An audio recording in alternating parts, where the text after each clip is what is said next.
New Zealand அணியை வீழ்த்தி India வரலாறு படைத்திருக்கிறது. ஐசிசி சாம்பியன் கோப்பையை கைப்பற்றியது. தோனிக்கு பின் சாம்பியன் கோப்பையை வென்ற கேப்டன் என ரோஹித் சர்மா பெயர் எடுத்திருக்கிறார்.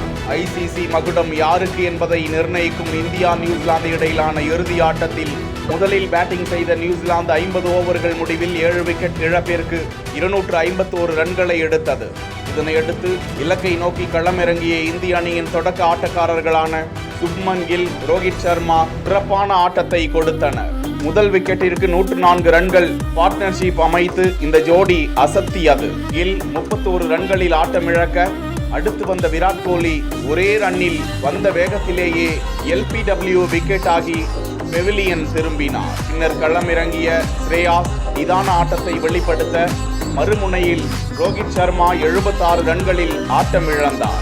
தொடர்ந்து ஸ்ரேயாஸ் ஐயர், அக்சர் பட்டேல் இணை சிறப்பாக விளையாடி 6-4 என தெரிக்க விட்டு ரசிகர்களின் ஆரவாரத்தை பெற்றது.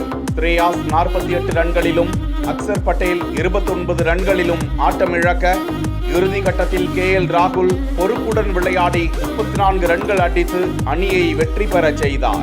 இறுதியில் ஜடேஜா பவுண்டரி அடித்து போட்டியை முடித்து வைக்க 49 ஓவர்களில் 6 விக்கெட் இழப்பிற்கு 254 ரன்கள் எடுத்து இந்தியா 4 விக்கெட்டுகள் வித்தியாசத்தில் வெற்றி கோப்பையை தட்டி சென்றது குறிப்பிடத்தக்கது.